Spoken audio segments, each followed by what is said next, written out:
Sejam bem-vindos à 35ª Feira do Livro de Bento Gonçalves.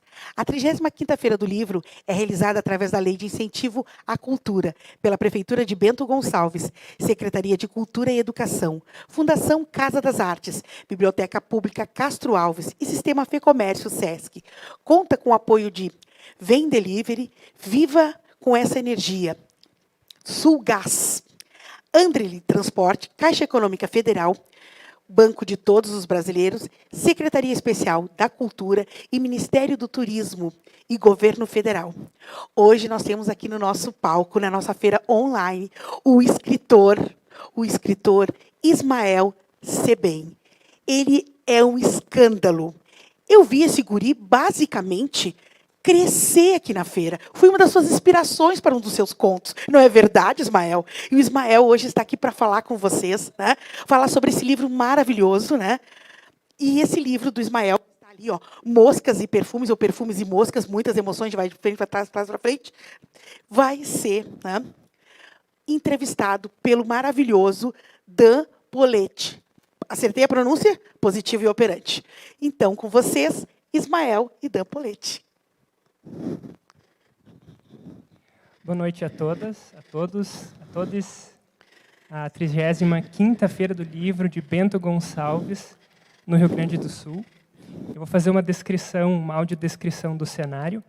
Nós estamos no Teatro do Sesc, em um palco. Há duas cadeiras azuis, entre elas uma pequena mesa com livros e atrás um banner da 35ª Feira do Livro. Eu farei uma audiodescrição de mim. Eu sou homem, branco, tenho cabelos compridos, uso óculos, barba. Sou magro e estou em uma das poltronas. Na outra poltrona tem o meu convidado, que peço que faça a sua descrição também. Ismael Sebem, cabelos cacheados, branco, homem, camisa preta e calça jeans. Ótimo. Eu imagino que, Isma, tu esteja se sentindo bem à vontade no palco do Sesc. Sim, com certeza. Aqui é a minha, se não primeira, segunda casa ou terceira, né? Então eu estou bem à vontade aqui com o pessoal que está do outro lado da câmera. Então eu estou me sentindo bem, né?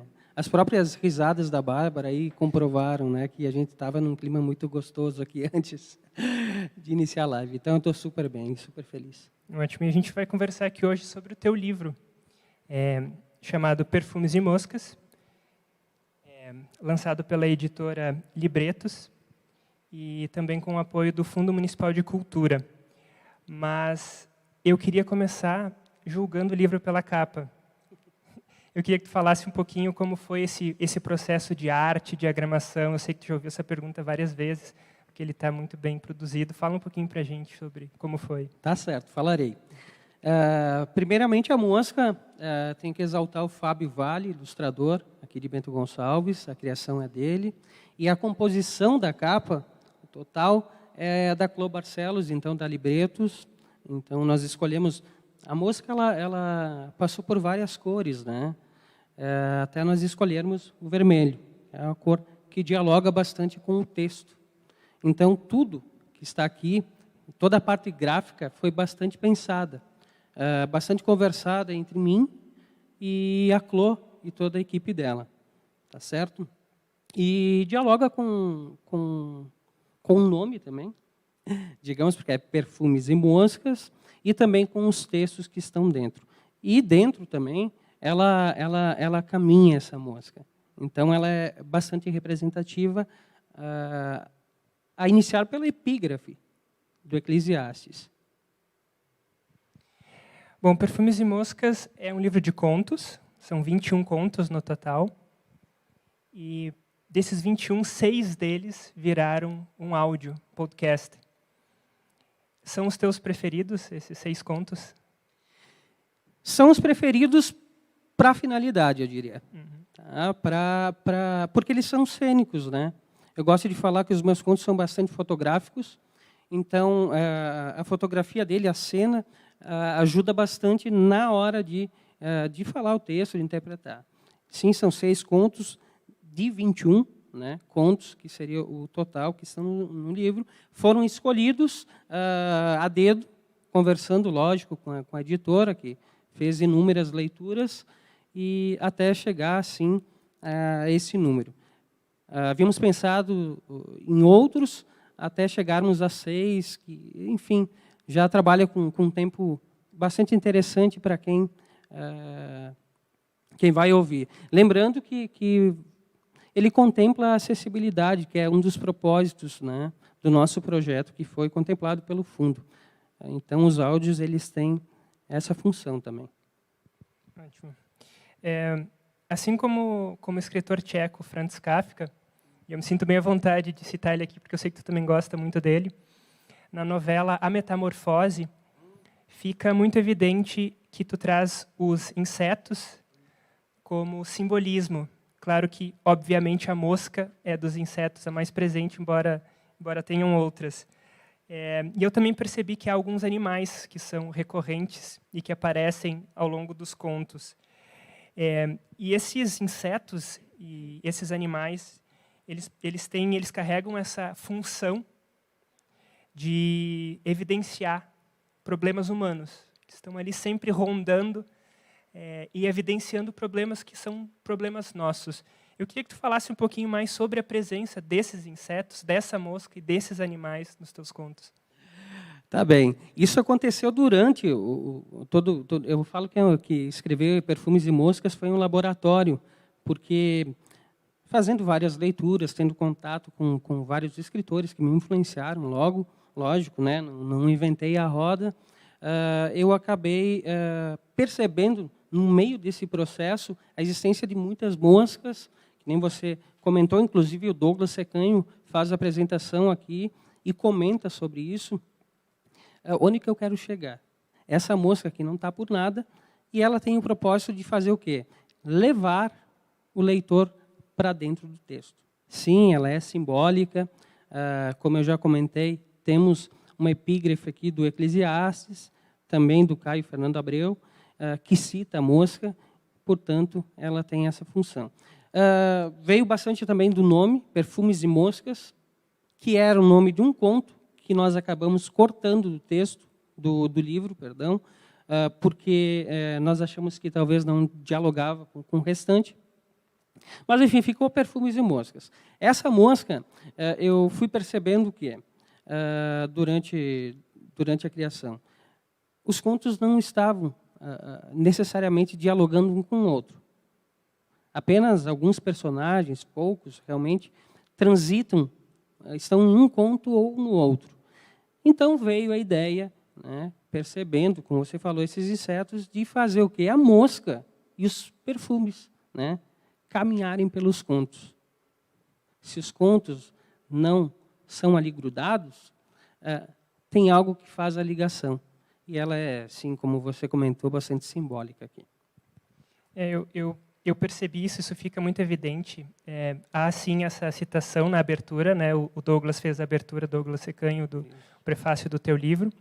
E também tem a participação de outras pessoas importantes.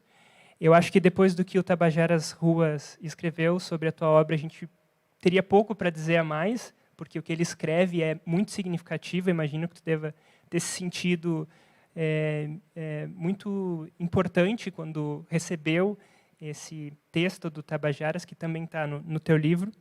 E há um mito grego, e eu já vou trazer um pouco para a área do teatro aqui, da Ariadne, onde ela entrega ao Teseu um novelo de lã, que também é vermelho, assim como a mosca, e para que ele possa andar pelo labirinto, enfim, vencer o Minotauro e não se perder nesse labirinto.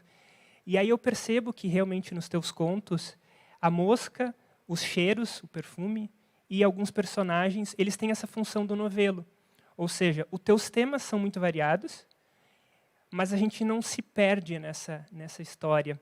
E aí talvez o fato de a gente se sentir familiarizado com a mosca, com os cheiros e com alguns personagens facilita muito esse processo. Eu ia te perguntar para que falasse um pouquinho mais sobre isso, porque eu sei que tu escreveu os contos de maneira distantes, talvez, um dos outros. Foi um processo longo, né?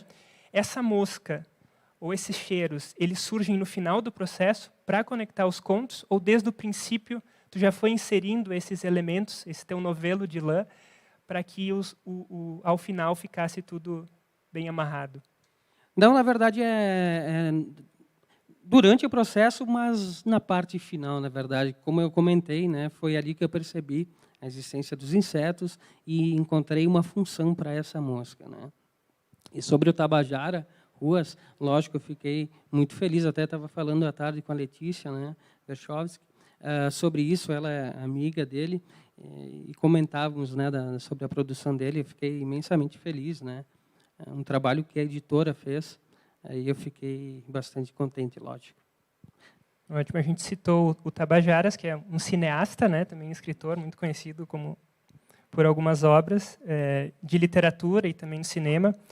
E alguns dos teus contos, boa parte, na verdade, eles parecem quase prontos para virar curtas, por exemplo. E eu digo isso porque eles são muito visuais. E, por outro lado, os teus diálogos e os monólogos, os fluxos de consciência, eles ficam bem equilibrados dentro dos teus textos. Não há excessos, né? E, por vezes, inclusive, esses diálogos se tornam escassos, né? Quase não há diálogos, o que talvez distanciaria o teu texto de uma linguagem mais de audiovisual.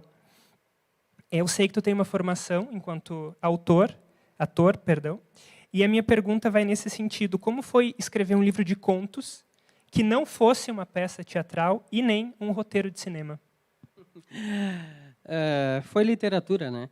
Lógico que a minha formação como ator influenciou, porque eu li muito teatro, né? Mas muito mesmo. Então, quando eu fazia as leituras, lógico, eu já imaginava o texto em cena, no palco. Então, na verdade, o que aconteceu? Eu pensei, eu tinha muitas vezes a imagem antes do texto. Então, eu visualizava aquilo e só passava para o papel, né? Então, foi uma influência, assim, mas surgiu bem depois, assim, desse trabalho teatral, enfim. E eu fui percebendo, a gente tem algumas percepções, né, no meio do laboratório que a gente está fazendo, que é a criação de um livro.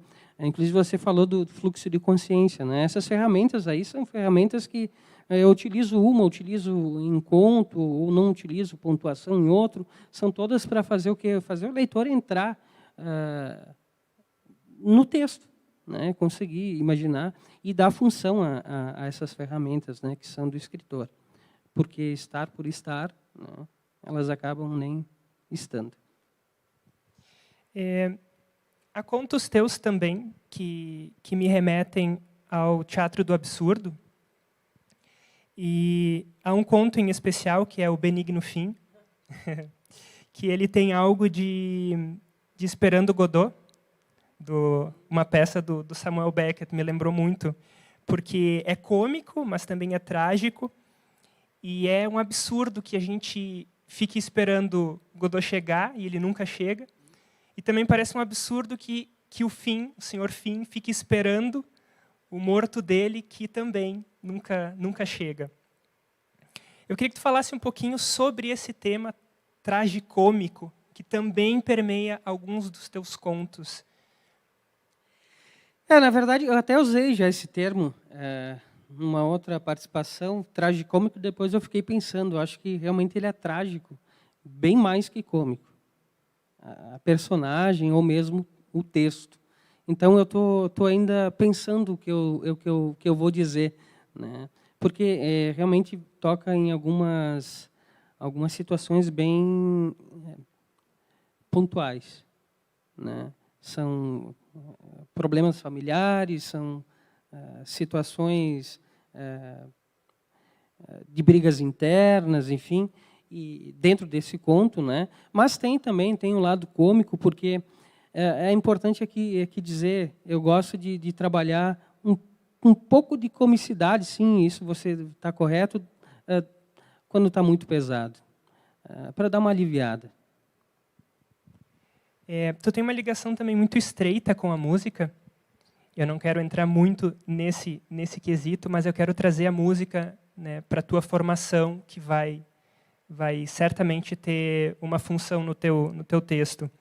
E eu também percebo que há muita poesia nesses teus contos. E aí eu percebo que as vírgulas aparecem com muita frequência. Por outro lado, eu também percebo que, às vezes, as vírgulas e as pontuações simplesmente desaparecem, como fez o James Joyce no Ulisses, e deixou muita gente desnorteada, né? De repente sumiram as pontuações. E tu já estava falando sobre isso, né? Sobre qual é essa função. Mas eu quero saber um pouco mais sobre a importância do ritmo nos teus textos. Tá certo. Antes de tudo, é importante eu dizer que eu li inúmeras vezes, tá, todos esses textos em voz alta, né, para saber se eles tinham ritmo, dinâmica, entonação.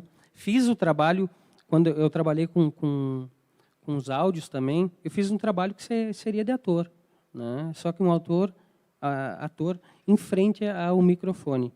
Então, na verdade, eu me preocupo bastante com o ritmo, a falta de pontuação, que nem eu coloquei, ela tem um porquê, às vezes para dar dinâmica, ritmo, né, e dialogar com o que está acontecendo com a cena, né. Por exemplo, vou imaginar aqui, você está pensando talvez no conto A Caça.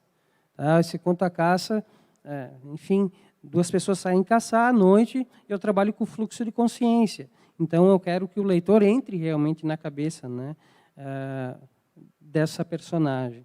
Já tem uma outra situação, estou lembrando aqui, de um dos contos que se passa numa cidade. A cidade é um dos poucos que se passa numa cidade um pouquinho maior, tá, que essas citadinas do interior, enfim, onde dentro de um não é um restaurante, é um bar, né? Enfim, a moça está fazendo um suco de laranja, e aí ela está com o liquidificador a 1000, e a fala da personagem, a narrativa, começa a andar nesse mesmo ritmo, por isso que eu corto as vírgulas. Então, na verdade, eu tento fazer esse diálogo da palavra, né, com o que está acontecendo. E aí, só lendo o livro, né? Em relação às poesias que estão aí, os poemas, sim, tem algumas, como tem algumas imagens, algumas figuras. Na página 137, eu estou lembrado, tem um QR Code de acesso também a uma imagem de Pelotas, tá? Já vou aqui, que me instigou a escrever um conto, que é O Amado. Então, ele tem algumas coisas bem diferentes aí, o livro. É interessante que tu tenha dito que é de Pelotas, porque eu fui atrás da imagem. Eu acho que, inclusive, essa é uma das grandes qualidades do teu livro, que é ir para além do texto.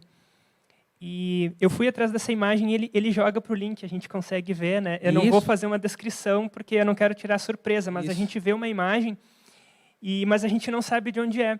E, de fato, era uma dúvida que eu tive naquele momento, mas que não era uma dúvida muito significativa, né?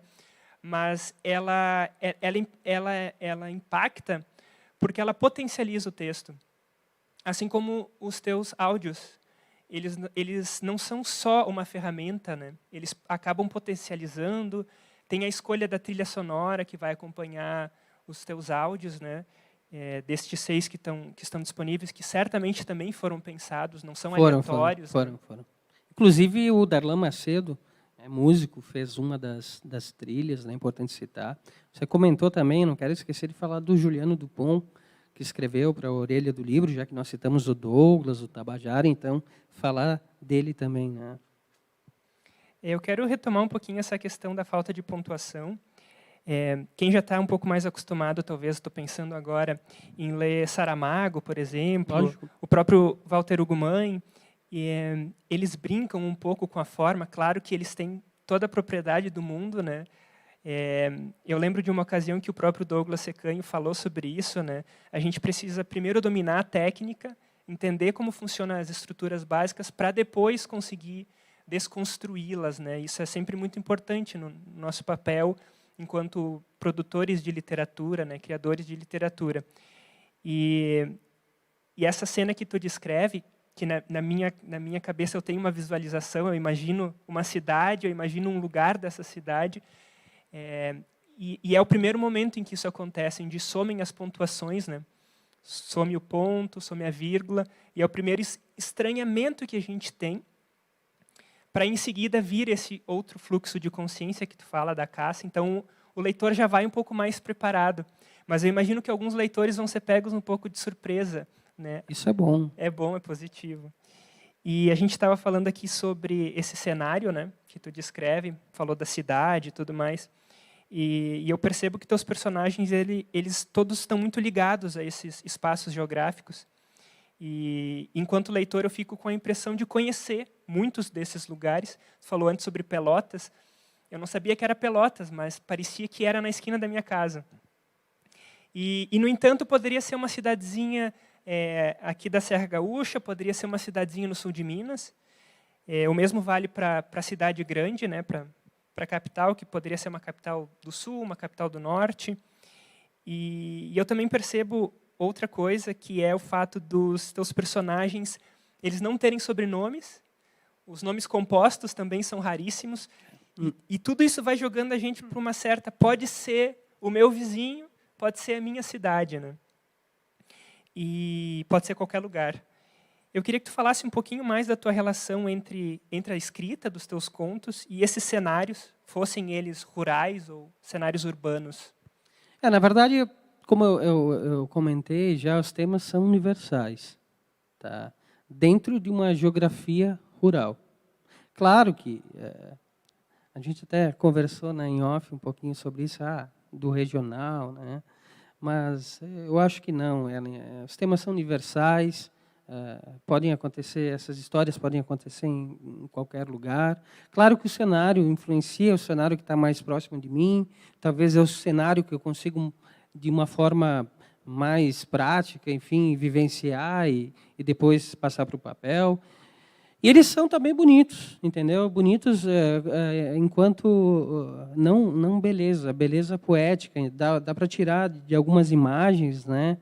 Pode ser uma imagem crua, uma imagem, enfim, quando eu falo imagem, eu estou falando em acontecimentos também, né? Então dá para tirar texto daí. Então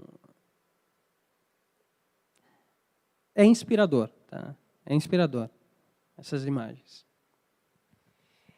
No conto que encerra o livro, chamado O Jornal, há um grito de socorro que parece que quase ninguém consegue ouvir.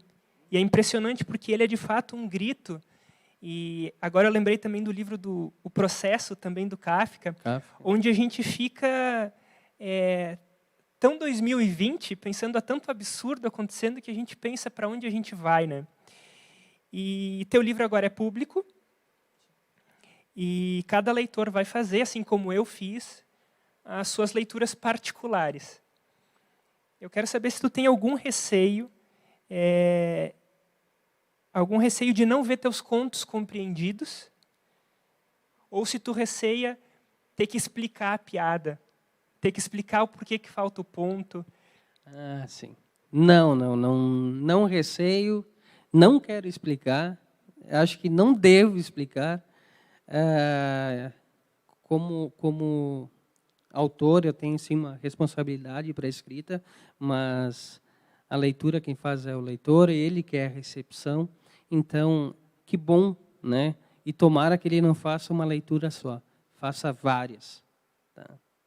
Mesmo quando é uma leitura que talvez o escritor não propôs, é uma leitura e pode, da mesma forma, encantar o leitor. Né? Bom, Ismael, depois destes longos anos, teu livro está oficialmente lançado, mas eu quero fazer uma última pergunta. O livro está lançado, a gente estava conversando aqui antes do início do nosso encontro, tu disse assim, agora não dá mais para voltar atrás, é isso, né? Eu estou aqui e eu vou ter que falar. É isso, tu está aqui, vai ter que falar muito ainda. Teu livro está publicado, mas eu já quero fazer uma pergunta provocativa. Já tem algo que tu tenha encontrado no livro que tu diga assim, puxa, eu queria mudar isso aqui não ficou legal, isso aqui eu queria... Não tem. Tá? Modéstia à parte, não tem. Acho que a demora foi bastante interessante, porque foi bastante pensado. Né? A gente ocupou o tempo para pensar. Quando eu falo a gente, é todo mundo. Né? A editora, nessa parte final. mas eu vou sempre ter bastante paciência para tentar chegar no ponto que eu quero. E até agora não, tá? Não tive nenhum problema em ver o livro, enfim, e dizer, não, isso aqui eu trocaria. Talvez seja cedo, mas até então não. Certo, então, eu queria deixar esse minuto final em aberto para que tu possa falar um pouquinho mais sobre o daqui para frente, o que tu espera, se é que espera alguma coisa do livro, e também onde as pessoas podem encontrar, está disponível na livraria, há uma rede social onde as pessoas podem conversar contigo, te chamar para um bate-papo, para uma live virtual, enfim, o espaço é teu. Tá certo, muito obrigado. Na verdade, acesso a Facebook e Instagram. Em relação ao livro, já está em algumas livrarias de Porto Alegre, Caxias do Sul, e aqui em Bento Gonçalves também, na Don Quixote, já conhecida de todos. Em relação à pretensão, né, de seguir, lógico, né, eu estou com um livro de poesias, só que eu sou um pouco resistente em relação à poesia. A mesma resistência que eu tive ao publicar, com esse livro de poesias, eu vou seguir nessa mesma levada.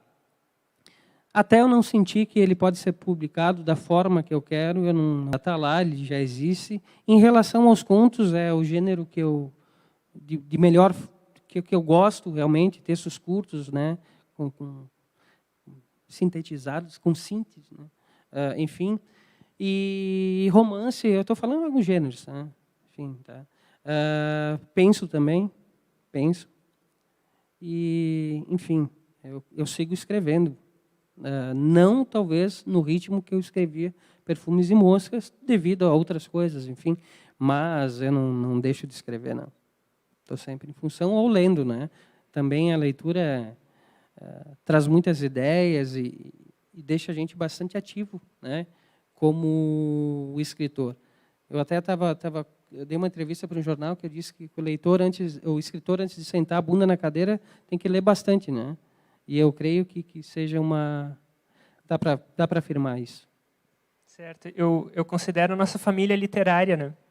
São escritores que ensinam com o texto, ensinam na prática, né? É um exercício certamente muito importante. Eu queria te agradecer imensamente, Ismael. Esse é o nosso primeiro encontro, é o nosso primeiro lançamento da Feira do Livro. Vão ter outros 5. Amanhã, nesse mesmo horário, nesse mesmo lugar, a gente vai estar recebendo a Cristine Tedesco, que vai estar lançando o livro dela, e ao longo da semana, até o final da feira, a gente vai ter outros lançamentos. Eu espero que tu tenha se sentido super à vontade, como a gente falou lá no início. Com certeza. E agradeço muito.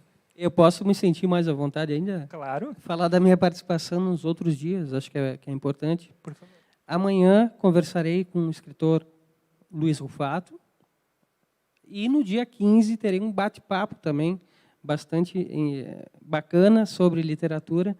Então, acessem a programação e vejam, porque tem bastante gente bacana aí para vocês verem. Tá bem? Gente, se nós tivéssemos um público aqui, uma plateia, muitas palmas para o Ismael. Gente, eu vou aplaudir aqui, ó. Foi um escândalo. Obrigado. Ismael, a gente agradece a tua presença, né? Tu foi realmente maravilhoso. Eu já te conhecia com outros dotes, mas essa postura de escritor, né? É todo um charme. Olha, Ismael, hoje à noite eu vou me deliciar nas moscas e nos perfumes, né? Vou lá, vai ser a minha leitura da madrugada. Bom, a gente quer agradecer a presença de vocês e convidá-los para continuarem conosco, porque a nossa programação vai até o dia 18. Imperdível.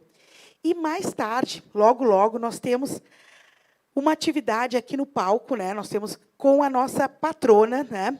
A Letícia Virchovski. Olha, a pronúncia é um quebra-língua, é um trava-língua, mas eu estou me puxando. E a gente vai ter... Então, a nossa patrona aqui no palco, né, nesse momento online. E o pessoal que está querendo comprar perfumes de moscas, por favor, não deixe passar na Don Quixote, ou acessa o Vem Delivery, que é barbadinha. Vai lá, entra, acessa, compra, depois ou busca na livraria, ou pede para receber em O casa. site da editora também, desculpa, Bárbara. Não, desculpa não, pelo amor da vaca Gerce. Não Está posso. liberadíssimo, né, para interferir, né, no nosso momento aqui. Quanto mais informação, melhor. Né? Até porque o público fica mais antenado onde pode encontrar esse livro de contos, Escândalo, desse escritor, né, nosso aqui da Terra. O moço ali do outro lado, que são muitas emoções, estava dizendo, Bárbara, fica atenta, né, foca, porque eu sou bafônica, já me abro, né, minhas asas ficam para lá e para cá. Então, estou focada, são muitas emoções, a gente está acostumada no palco, né, e agora esse momento aqui, a gente nessa caixinha, a gente fica toda contidinha. E olha, para ficar contida é terrível, até contra os insetos. Desculpem as moscas. Bom, gente, então eu vou dar aqui nosso recado final, que são os nossos patrocinadores. Graças a eles que está acontecendo a 35ª Feira do Livro de Bento Gonçalves. A 35ª Feira do Livro é realizada através da Lei de Incentivo à Cultura, pela Prefeitura de Bento Gonçalves, Secretaria de Cultura e Educação, Fundação Casa das Artes, Biblioteca Pública Castro Alves e Sistema Fê Comércio Sesc.